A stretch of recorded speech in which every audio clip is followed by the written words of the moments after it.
Very good morning everybody. मैं सभी का स्वागत करता हूँ फिजिक्स ज्ञान मुकेश नाइक चैनल पे। कंटिन्यू बच्चे की मुझे कॉल्स, एसएमएस, कमेंट कि सर आप तो हमेशा इंजीनियरिंग कॉलेज के बारे में रिव्यू देते हो या इंजीनियरिंग कॉलेज की जितनी भी इंफॉर्मेशन है, कितनी सीट्स है, कौन से कैटेगरी की कितनी सीट्स होती है, क्या क्या ट्यूशन फीस वेयर सिस्टम होती है, क्या ईडब्ल्यूएस लागू होता है कि नहीं होता है, या अदर बहुत सारी चीजें, और इससे हम लोगों को ये कोर्स करने के बाद क्या फायदा हो सकता है, ये भी बहुत इंपॉर्टेंट है स्टूडेंट। क्योंकि देखो, अगर आप लोग 12 करने के बाद आपको सही ट्रैक ना मिले ना, तो शायद बच्चों इससे आपसे बहुत बड़ा लॉस हो सकता है। जैसे कि एक एग्जांपल मैं हमेशा बोलता हूं स्टूडेंट को, मुझे औरंगाबाद से बॉम्बे जाना है और ट्रेन से जाना है। तो अगर ट्रेन मैंने रास्ते पे ला ली, रोड पे ला ली, क्या रोड पे मेरी ट्रेन बॉम्बे पहुंच पाएगी? तो ऑब्वियसली इसका आंसर नो होगा। तो इसके लिए बच्चों ट्रैक लगता है। तो जिंदगी में सक्सेस पाने के लिए बच्चों हर चीज के लिए ट्रैक लगता है। तो ऐसे कुछ ट्रैक आपके लाइफ को सक्सेस पाने के लिए आज हम लोग यहाँ पे लेके आए हैं, और हमने एग्रीकल्चर कॉलेज के बारे में जो भी डिटेल इंफॉर्मेशन चाहिए, इनके लिए मैंने गेस्ट को इन्वाइट किया है। ये गेस्ट कोई मतलब सादे सादे गेस्ट नहीं बच्चों, उनका अनुभव और वो जो कॉलेज में काम करते हैं उस कॉलेज के बारे में आप सुनोगे तो आप हैरान हो जाओगे बच्चों। क्यों? क्योंकि बेटा मैं खुद औरंगाबाद, महाराष्ट्र से औरंगाबाद से बात कर रहा हूं, और मेरे साथ अभी कनेक्ट हो चुके हैं MGM college of agriculture food technology, ये औरंगाबाद में बहुत ही बढ़िया कॉलेज है। इस कॉलेज में बच्चों हम लोग, मैं खुद जाके वहां पे विजिट किया सर से पहले, तो देखा मैंने कि यार क्या फैसिलिटीज है, इतना बढ़िया एरिया है बेटा, इतना नेचुरल एरिया है कि आप सोच भी नहीं सकते, इतनी फैसिलिटीज है, इतना स्टाफ वेल एजुकेटेड है। तो मेरे साथ वैसे ही वही कॉलेज के मेरे साथ जो सर कनेक्ट हो चुके हैं, उनका नाम है विजय देशमुख सर। सर 15 साल से यहाँ पे टीचिंग कर रहे हैं और बहुत ही सक्सेसफुली कॉलेज चला रहे हैं बेटा। यहाँ पे सर के जो स्टूडेंट है, बहुत सारे स्टूडेंट सक्सेस हो चुके हैं। तो मैं सबसे पहले सर, मैंने तो वैसे ऑब्वियसली आपका तो इंट्रोडक्शन दिया है, लेकिन डिटेल में आपका खुद का इंट्रोडक्शन दीजिए, और फिर हम लोग थोड़ा सा टू वे कम्युनिकेशन करके बच्चे के जो सवाल मुझे आते थे उसके बारे में हम लोग डिस्कस करेंगे। Good morning everyone. Myself Vijay Kumar Deshmukh. I am working as an assistant professor in Department of Plant Biotechnology at MGM College of Agricultural Biotechnology. Last from 15 years I am serving as assistant professor in the field of education, in the field of research at the Gandhili Aurangabad. Our college is one of the best college in the Maharashtra as well as in the our India, which give the service of agriculture education as well as biotechnological education. अगर अभी आपने देखा है कि Mukesh sir ने अभी बताया कि ये जो एग्रीकल्चर एजुकेशन इतना इम्पोर्टेंट क्यों है, क्योंकि अगर आज आप देखते हो तो एग्रीकल्चर अगर इम्पोर्टेंस है तो मेडिकल इंजीनियरिंग के बाद अगर कोई टेक्नोलॉजी इम्पोर्टेंट है जो आज सबसे अच्छी तरह से टिकी हुई है, वो है एग्रीकल्चर एजुकेशन। और उसी फील्ड में मैं लास्ट 15 साल से, फार्मर्स हो चाहे स्टूडेंट्स हो चाहे और कोई एरिया हो, इस एरिया में अच्छी तरह से हम सेवा देने का काम अच्छी तरह से कर रहे हैं और आगे भी करते रहेंगे। Thank you. यस सर, आपके कॉलेज का क्या ग्रेड क्या है? आपके कॉलेज हमारे MGM college of agricultural biotechnology का ग्रेड ए ग्रेड है, जो कि राइट फ्रॉम 2004 से हमारे कॉलेज की शुरुआत हुई है, और 2004 से हमारा ग्रेड आज तक, अगर आप देख सकते हो कहीं पे भी वेबसाइट्स वगैरह अवेलेबल है, मतलब लास्ट 16-17 साल से हम ए ग्रेड बनाए हुए रखे हैं। और वो भी अपना क्वालिटी एजुकेशन के साथ, कुछ स्टूडेंट्स को हम जो भी एजुकेशन प्रोवाइड करते, क्वालिटी एजुकेशन प्रोवाइड करते, वो उसको बेनिफिट हो सके, आगे जाके वो एंटरप्रेन्योर एज अ साइंटिस्ट वो डेवलप हो सके, उस बेसिस पे हम काम करते हैं और अच्छी तरह से काम कर रहे हैं। सबसे पहले मैं आपका कांग्रेचुलेशन करना चाहता हूँ। कंटिन्यू जब आप जॉब कर रहे हैं वहां से, तब से आज तक ए ग्रेड रहना मतलब बहुत बड़ी बात है, और ये बहुत अभिमान की बात है हमारे औरंगाबाद के लिए, हमारे महाराष्ट्र के लिए और हमारे इंडिया के लिए, कि आप इतना अच्छा काम कर रहे हो और हमेशा कंटिन्यूअसली एक ग्रेड रख रहे हो, तो बहुत बढ़िया बात है। तो स्टूडेंट, हम लोग सर के साथ कुछ इंटरेक्ट करेंगे।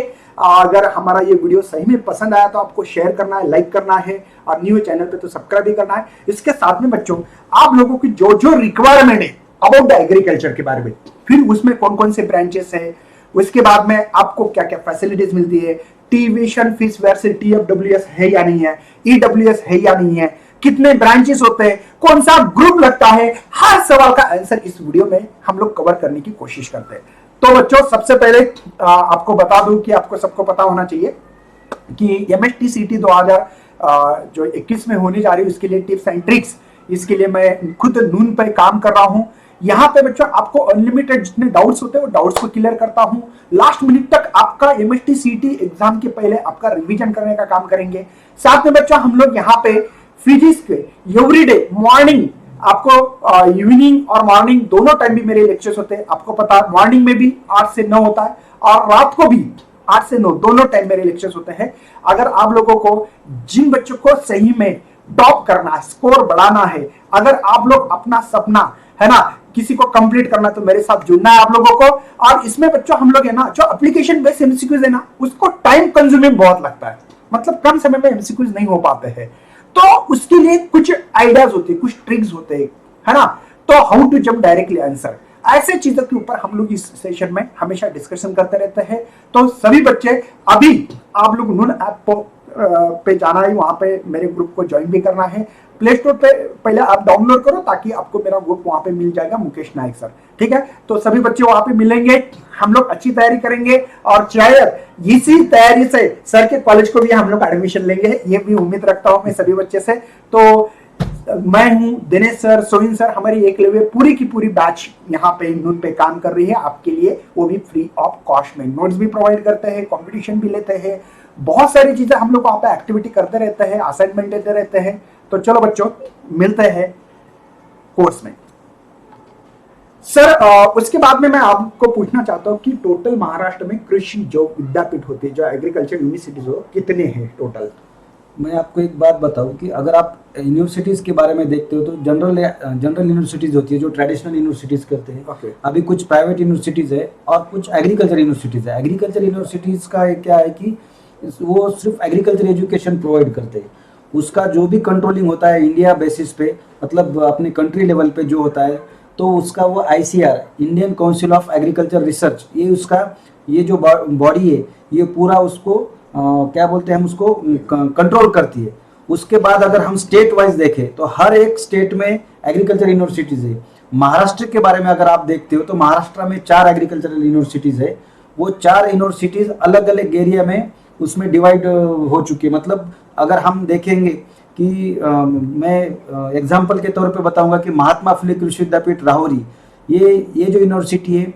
दूसरी यूनिवर्सिटी है डॉक्टर पंजाबराव देशमुख कृषि विद्यापीठ अकोला, जो विदर्भा को रिप्रेजेंट करती है। तीसरी है वसंतराव नाईक मराठवाड़ा कृषि विद्यापीठ परभनी, जो मराठवाड़ा रीजन को रिप्रेजेंट करती है।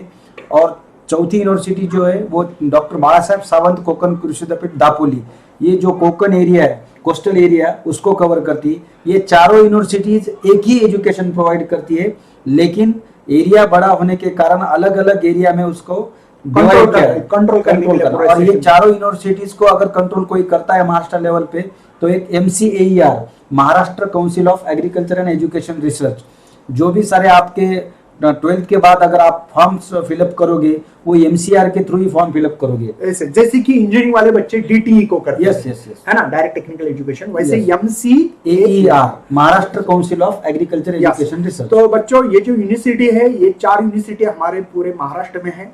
तो ये चारों यूनिवर्सिटी आपको पता होना चाहिए कि बच्चे को करना तो होता है। सर प्रॉब्लम क्या होता है, बच्चे CET देते हैं तो CET देने के बाद वो कंफ्यूज होते हैं कि क्या करना चाहिए, एग्री को जाना है, फार्मेसी को जाना है, या इंजीनियरिंग को जाना है, या BSc करना है, क्या करना है। मैं तो बोलता हूँ बेटा जो जनरल BSc करते हैं ना उससे अच्छा है कि मुझे लगता है कि अगर एग्री करोगे तो एग्री में बहुत सारे आप लोगों को अभी सर कोर्स के बारे में भी इंफॉर्मेशन देने वाले हैं और इसमें कितनी बढ़िया बढ़िया अपॉर्चुनिटीज है, कितना प्लेसमेंट होता है, सब कुछ हम लोग बात धीमे धीमे करते हैं। सर मैं आपको एक बात कहना चाहूँगा कि कोई भी जो फील्ड है, एजुकेशन फील्ड है, वो कोई फील्ड कम या ज़्यादा ऐसा नहीं होता है। हर फील्ड को वही इम्पोर्टेंस दिया गया है। जैसे आप एग्रीकल्चर देखोगे, जैसे आप अपना इंजीनियरिंग देखोगे, मेडिसिन देखोगे, अगर आप फार्मेसी एजुकेशन देखते हो और कोई एजुकेशन से, सभी के इम्पोर्टेंस इक्वली आज है। लेकिन क्या है, आपको देखना है कि हम कहाँ पे जा सकते हैं। और आपको एक जैसे सैचुरेशन, अगर आप देखते हो कि किसी फील्ड का, किसी डिग्री कोर्स का एक सैचुरेशन हुआ है कि उसमें इतने ज़्यादा स्टूडेंट्स ट्राई करते हैं, लेकिन हर एक स्टूडेंट्स को वहाँ अपॉर्चुनिटी डिग्री करने के बाद मिलता नहीं। लेकिन एग्रीकल्चर एजुकेशन एक ऐसा एजुकेशन है कि अगर आप देखते हो तो हर जगह पे, चाहे वो फील्ड हो, चाहे वो रिसर्च हो, चाहे वो एक्सटेंशन एरिया हो, हर जगह पे एग्रीकल्चर एजुकेशन का अच्छी तरह से अपॉर्चुनिटीज आपको आज अवेलेबल है। एज महाराष्ट्र में, इंडिया में और आउट ऑफ इंडिया में भी आपको सारी अपॉर्चुनिटीज मिलेगी। यस सर, उसके बाद में जैसे कि आपने अभी 4 यूनिवर्सिटीज बताई है, क्या इसके अंदर कौन कौन से डिस्ट्रिक्ट आते हैं? हाँ, मैं अभी ये डिटेल्स में बताता हूँ। जैसे मैंने अभी आपको बोला है कि एमपी केवी राहुरी, जो महात्मा फुले कृषि विद्यापीठ राहुरी यूनिवर्सिटी है, वो 1969 की इस्टेब्लिशमेंट है उसका। उसमें अगर इस यूनिवर्सिटी के अंदर अहमदनगर, नासिक, धुले, नंदुरबार, जलगांव, पुणे, सोलापुर, सातारा, सांगली एंड कोल्हापुर, ये सारे डिस्ट्रिक्ट्स कवर होते हैं एमपी केवी राहुरी के अंदर। अच्छा, मतलब बच्चों जो महात्मा फुले कृषि विद्यापीठ, ये जो यूनिवर्सिटी है, आपको पता होना चाहिए कि महाराष्ट्र में सबसे टॉपर यूनिवर्सिटी आई थी।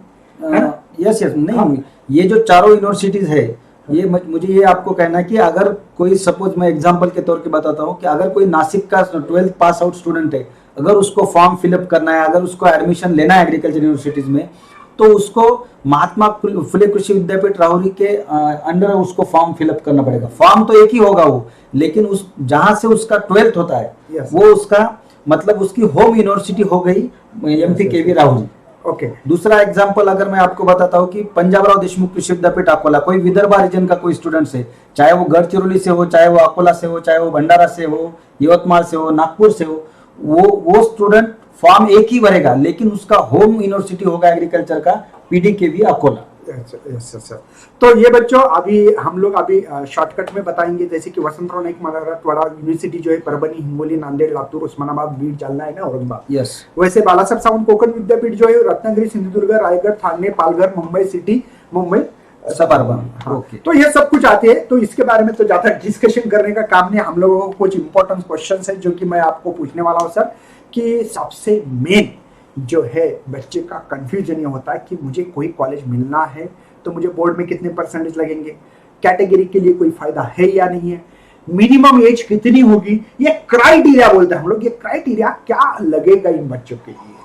देखिए, अगर एलिजिबिलिटी रिक्वायरमेंट्स अगर आप देखते हो तो मिनिमम एज कैंडिडेट्स की 16 इयर्स चाहिए। और वो होती भी है 12th में पास होगा, Yes, तो इसका मतलब उतने तो साल चले जाएंगे। जो जब वो एप्लीकेशन करता है, सबमिशन एप्लीकेशन यूनिवर्सिटी के लिए, डिग्री कोर्स के लिए अगर अप्लाई करता है, तो एट दैट टाइम उसकी जो एज है 16 इयर्स कंप्लीट होनी चाहिए। और वो ऑब्वियसली होती है जो स्टूडेंट्स, क्योंकि हमारा बेसिक 12th प्लस के बाद ही हम उसको अप्लाई कर सकते हैं। और एग्रीगेट मार्क इस साल तो कोरोना के कारण, पैंडेमिक के सिचुएशन के कारण जो क्राइटेरिया ये सबको मिल जाएगा। जैसे कि यहाँ पे आपने लिख के दिया है सर ने, खुद में पीपीटी बनाई है सर ने, बहुत मेहनत से बहुत डेटा कलेक्ट किया है सर ने।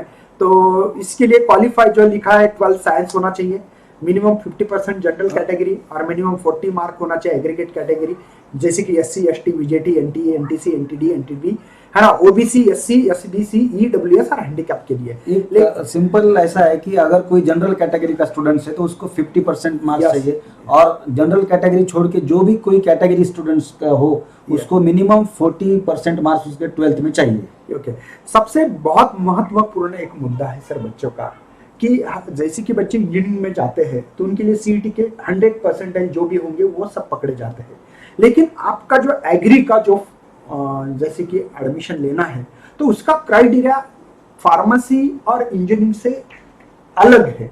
हाँ, करेक्ट है ना? जैसे कि पहले ईयर आपने भी वीडियो बनाया था, बहुत ही अच्छा रिस्पांस मिला सर, बहुत बच्चों को हेल्प हो गई आपके कारण।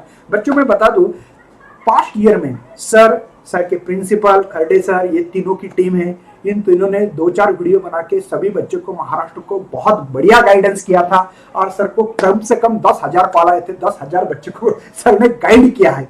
मतलब रात के 12-12 बजे तक उन्होंने गाइड किया है। मतलब इतना मैं बता दूं कि सर डेडिकेटेड है बच्चे के बारे में, कि वो चाहते कि यार बच्चों को कंफ्यूज ना हो, और उनको उनके फील्ड से बहुत ज्यादा प्यार है, इसके कारण बहुत सारे बच्चे को गाइड प्रॉपरली करना चाहते हैं। तो अभी भी इस साल भी आपको पूरा गाइडेंस करेंगे, हर चीज बताएंगे आपको। मैं तो बोलता हूँ यार, एक बार सही में सर को हम लोग नंबर भी देंगे आपको, ठीक है? तो मैं सभी बच्चों को रिक्वेस्ट करूंगा, एक बार जरूर सर के कॉलेज को विजिट करें। बस एक जाके आना है, बस। मैं नहीं बोल रहा कि एडमिशन ही लेना है, वो तो मर्जी आपकी है कि नहीं सर, लेकिन इन्वायरमेंट क्या होना चाहिए, कॉलेज का कैंपस कैसे होना चाहिए, कॉलेज कैसे होना चाहिए, प्रोफेसर लोग कैसे होने चाहिए, लैब कैसे होना चाहिए, कौन कौन से वहां पे इंस्ट्रूमेंट होना चाहिए, ये आपको इस कॉलेज में मिलेगा। हाँ बच्चों, मैंने खुद विजिट किए, इसलिए मैं गारंटी के साथ क्यों बोल रहा हूँ, मैंने विजिट किए। अगर मेरे ऊपर आप ट्रस्ट करते हो तो एक बार जरूर जाके देखिए या इंफॉर्मेशन निकालिए, नेट पे निकालिए, तो सब कुछ पता लगेगा आपको। सर उसके अलावा मैं बोलता हूँ कि ये जो क्राइटेरिया है आपका, वो कैसा क्राइटेरिया रहता है कि सीईटी की कितनी मार्क्स, बोर्ड की कुछ पकड़ते हैं क्या, या कोई 7/12 होती है खेती की, ऐसे कुछ क्राइटेरिया है क्या? एग्रीकल्चर एजुकेशन का एक बेनिफिट ऐसा है कि कोई स्टूडेंट्स अगर 12th पर पास होता है, अगर उसको अप्लाई करना है एग्रीकल्चर एजुकेशन में, तो उसको एक फॉर्म फिलअप करना होता है, और फॉर्म के साथ उसका जो सीईटी वो जो देता है qualifying exam, common entrance test, उसमें जो मार्क्स है प्लस उसको अगर उसके पास खेती है तो उसके 12% वो स्टूडेंट्स को ऐड हो जाता है। फॉर एग्जांपल किसी स्टूडेंट्स को 80 परसेंटाइल मिला है तो 80 प्लस उसके पास 12, ऐसे 92% उसके हो जाएंगे। कोई कोई स्टूडेंट्स आज ऐसे है कि जो 199% तक परसेंटाइल उनका होता है सीईटी का, तो 100 अगर किसी का होता है तो 100 प्लस 12 उसके 112% उसके मार्क्स कंसीडर किए जाते हैं। पकड़ते फिर आप टोटल 120 होते हैं क्या? टोटल मैक्सिमम उसके 20% मार्क्स पकड़ते हैं। 20% कैसे, अगर किसी स्टूडेंट्स को 12th परसेंटाइल उसका सीईटी का 100 ऐसा आप कंसीडर करो, यस यस, तो उसको 20% कौन से ऐड होते हैं, 12% उसके अपने खेती के, प्लस उसके पास 8, अगर उसको क्रॉप साइंस उसके पास अगर सब्जेक्ट है तो उसके 8% मार्क्स और ऐड हो जाते हैं। मतलब 12 + 8 20% मार्क्स उसके वो, और उसका सीईटी का स्कोर अगर 100 है चाहे 95 जो भी होगा उसमें प्लस, तो बोर्ड के मार्क नहीं पकड़ते उसमें, बोर्ड के मार्क नहीं पकड़ते। ओके, मतलब बच्चों आपको सीईटी के मार्क, उसके अलावा आपको अगर एग्रीकल्चर का 7/12 बोलते उसका है ना? हाँ 7/12 उसके 12, और क्रॉप साइंस हो तो 8% 120 हो। और सर इसके अलावा मैंने सुना था कि कोई स्पोर्ट के इसके कुछ मार्क होते हैं, स्पोर्ट्स के भी 3% मार्क्स ऐड होते हैं। और मैं एक बात अभी आपको बोलूं कि अगर किसी के पास खेती नहीं है तो उसके पास अगर सर्टिफिकेट भी लाके, अगर मेरे पास खेती है, मेरे पास वो है, पूछूंगा मैं आपको। तो फिलहाल में स्पोर्ट के मार्क मिलते हैं, करेक्ट है? तो इसके 3% अगर आपके पास नेशनल या स्टेट लेवल का अगर सर्टिफिकेट हो, नहीं हो लेकिन आपने वो खेला है गेम, तो तैयार करके रखो क्योंकि अभी चांस है। इसके अलावा सर कुछ बच्चे की सवाल रहती है कि सर मैं तो कोई बिजनेस भी नहीं करता हूँ, कोई पेरेंट्स उसके सर्विस को भी नहीं है, ना तो खेती है, उसको हम लोग नॉन एग्रीकल्चर बोलते हैं, है ना? तो क्या इन बच्चों को भी फायदा हो सकता है, जो मतलब बोलते हैं ना हम लोग मजदूरी करना? यस। तो ऐसे बच्चे को कोई फायदा होने के चांसेस है क्या? अगर कोई स्टूडेंट एग्रीकल्चर में एजुकेशन करना चाहता है और उसके पास खेती नहीं है तो उसको लैंडलेस का सर्टिफिकेट भी मिलता है। कहाँ से मिलता है सर? वो तहसील ऑफिस से मिलता है। बच्चों ध्यान रखिए, सर ने बोला है कि आपको non agriculture landless certificate, okay, landless certificate बोलते हैं इसको, वो सर्टिफिकेट तहसील से मिलता है। अगर आप लोगों ने निकाला नहीं है तो समय है तो आप अपने जो भी पापा होंगे या कोई अंकल होंगे जिनको बोलना है बोल के अभी भी निकाल के, आपने 12 मार्क अभी भी आपके ऐड होने के चांसेस है। बहुत बड़ी खुशखबरी है बच्चों, मुझे पता है कि मैक्सिमम बच्चे एग्री वाले जो होते हैं ना सर, वो खेती में काम करने वाले वो ज्यादा इंटरेस्ट होते हैं क्योंकि उनको पता रहता है क्या है क्या नहीं है ना? ठीक है, मजदूरी कर रहे लेकिन उनको बहुत बच्चे अपने यहाँ पे, तो मैं तो बोलता 40-50% बच्चे होंगे सर ऐसे, एज पर माई व्यू। तो इन बच्चे के लिए खुशखबरी है, 12% कम नहीं होते, कुछ नहीं किया बिना आपको 12% मिलने वाले। तो अच्छा कॉलेज मिलने के लिए अभी से तैयारी करें और वो सर्टिफिकेट मिलाना चाहिए।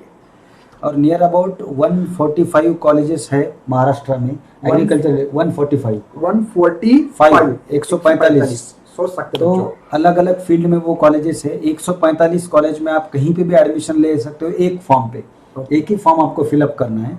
उस बेसिस पे आप किसी भी कॉलेज को, और सर उसमें डालना पड़ता है क्या कौन सी फील्ड को आपको एडमिशन लेना? जैसे कि आपका बायोटेक्नोलॉजी कॉलेज है, बहुत ही अच्छा कॉलेज मैंने नहीं, एक मैं बात बताऊं आपको कि ये 145 जो कॉलेजेस है उनको एक कोड दिया गया है, कॉलेज कोड। फॉर एग्जांपल 111, एक किसी एक कॉलेज का कोड है, दूसरे कॉलेज का दूसरा कोड होगा, हमारे कॉलेज का 19186 कोड है। तो ये कॉलेज का कोड दिया जाता है, मतलब आपको अगर एडमिशन लेना है किसी स्टूडेंट को, तो वो सपोज उसको लेना है हम एमजीएम एग्रीकल्चर बायोटेक्नोलॉजी, तो वो कोड डालेगा 19186। उसके बाद उसको अगर नागपुर में लेना है तो वो जो कॉलेज में एडमिशन लेना है उसका वो कोड डालेगा। ब्रांच का कैसे करेंगे? किसी भी कॉलेज का किसी भी ब्रांच का डाल सकते अच्छा, हैं। मतलब पहले कॉलेज का, बाद में ब्रांच का कोड नहीं होता है, एक्चुअल कॉलेज का कोड होता है। अगर मेरा कॉलेज एग्रीकल्चर बायोटेक्नोलॉजी का है तो उसका एक कोड रहेगा, किसी का फूड टेक्नोलॉजी कॉलेज है तो उसका कोड रहेगा। अच्छा, किसी का एग्रीकल्चर। तो बच्चों इसका मतलब सर का कहना है कि आपको अगर एक ही कॉलेज में अलग अलग कैंपस रहते हैं, एक कंसिडर करो, उसमें ना अगर फूड टेक्नोलॉजी हो, बायो टेक्नोलॉजी हो, एग्री प्लेन हो या फिशरी हो, अलग अलग college, 10 colleges, 9 colleges, 9 degree courses, 9 colleges से अलग अलग, तो आप वही कॉलेज के 9 कोर्सेज को भी सेलेक्ट कर सकते हैं। यस। तो ये आपका अधिकार रहा, तो बहुत बढ़िया। सर मैं थोड़ा सा जानना चाहता हूँ, बच्चे जो है ना सर थोड़े से कंफ्यूज होते हैं कि मुझे एग्री तो लेना है लेकिन एग्री में कोर्स कौन सा करना है, नंबर 1। एक सवाल है आपके लिए। दूसरी बात ये है सर कि उस कोर्स के लिए कौन सा ग्रुप लगेगा, पीसीएम लगेगा, फिजिक्स केमिस्ट्री मैथ, या फिजिक्स केमिस्ट्री बायो, या पीसीएम भी लगेगा। ओके, और उस कोर्स को सामने थोड़ा सा क्या अपॉर्चुनिटी होती है, तो एक थोड़ा सा शॉर्टकट में बताइए, क्योंकि हम लोगों को और भी वीडियोस बनाएंगे। मुझे पता है कि हमारे बच्चे ऐसे रुकने वाले नहीं है वीडियो के लिए आपको हमेशा बुलाने वाले और आपको परेशान करने वाले अभी बच्चे, समझ लो ना।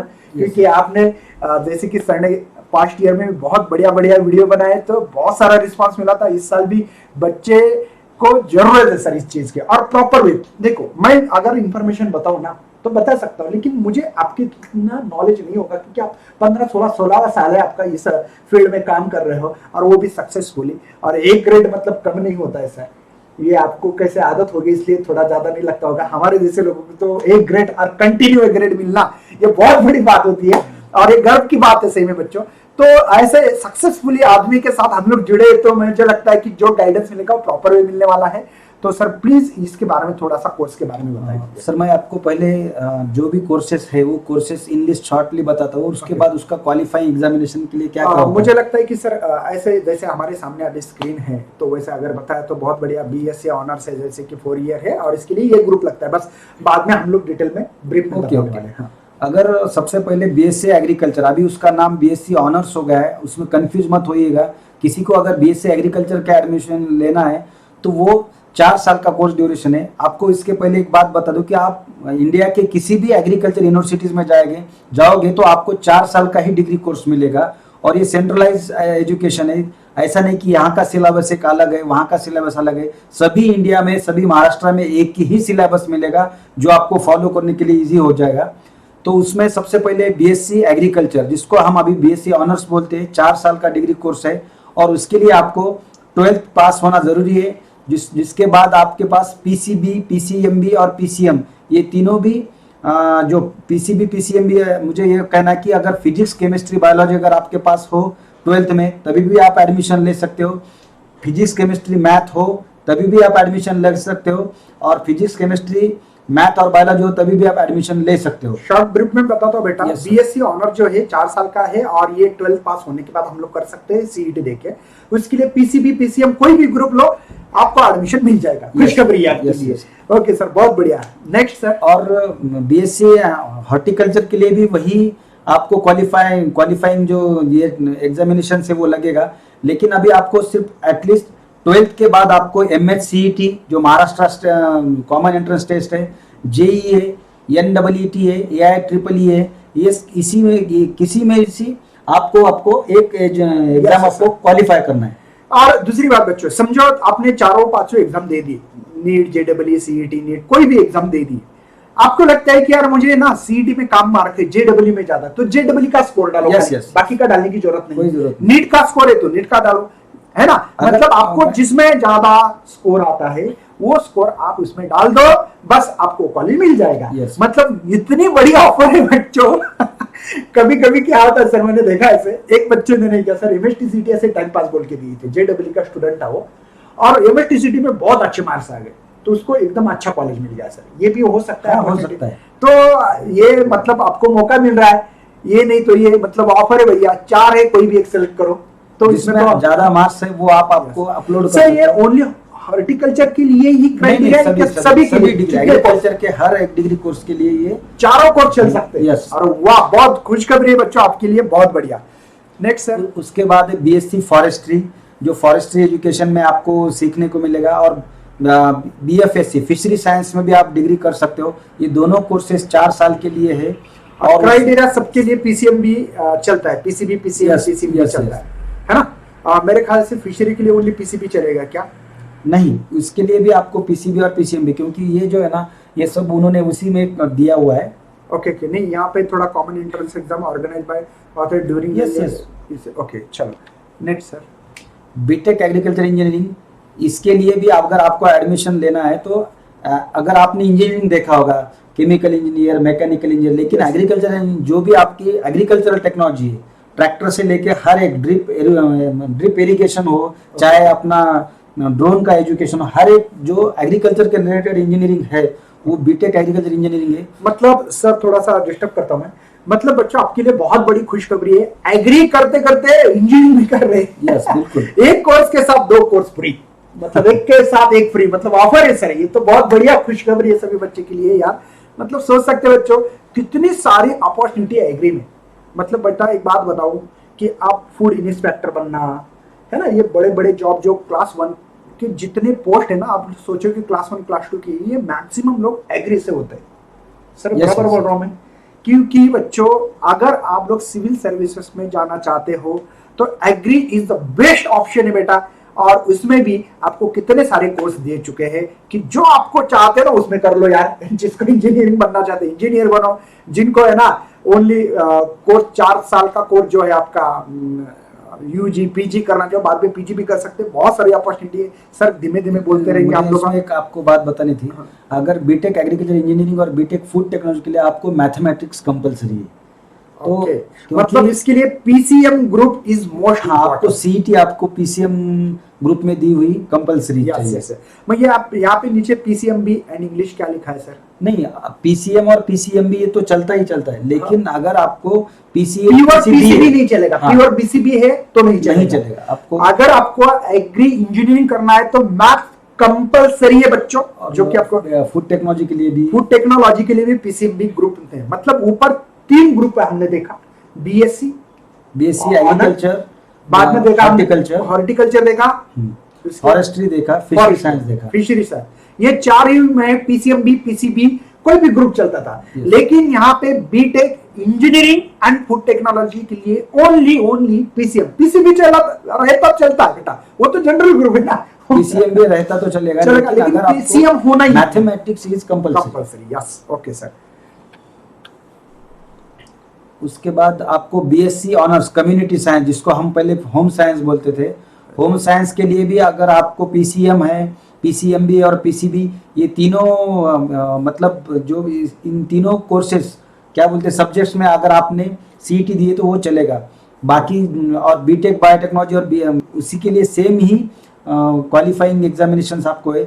आपको PCB चाहे PCB हो, चाहे PCM हो, चाहे PCMB हो, किसी भी अगर रहा तो आप दोनों कोर्सेज के लिए एडमिशन ले सकते हो, जैसे कि बीटेक बायोटेक्नोलॉजी और BSc कम्युनिटी साइंस। ओके, तो ये जो सर बीटेक बायोटेक्नोलॉजी आप तो खुद काम कर रहे हो। yes. और इसमें भी बहुत सारी अपॉर्चुनिटी, तो आपके लिए जो ग्रुप है PCB PCM दोनों भी चलेंगे। और खुद सर ने इस बीटेक के लिए जो बायोटेक्नोलॉजी के लिए सर ने 15-16 साल से कंटिन्यू काम कर रहे हैं, तो क्यों ना सर हम लोग ऐसा एक आधा रिव्यू दे आपके कॉलेज का कि जिसमें बच्चे को बायोटेक्नोलॉजी क्या चीज है और उसमें क्या क्या अपॉर्चुनिटी है और क्या आगे चल के उनका जो फ्यूचर है, क्या प्लेसमेंट होती है। ऐसे बहुत सारे लोग हैं कि उसमें बहुत करियर किया होगा इसमें भी, तो इसके ऊपर एक आधा वीडियो बन सकता है क्या सर? बिल्कुल बन सकता है। स्टूडेंट आपके अगर मान हो ना तो हम लोगों को कमेंट डालो।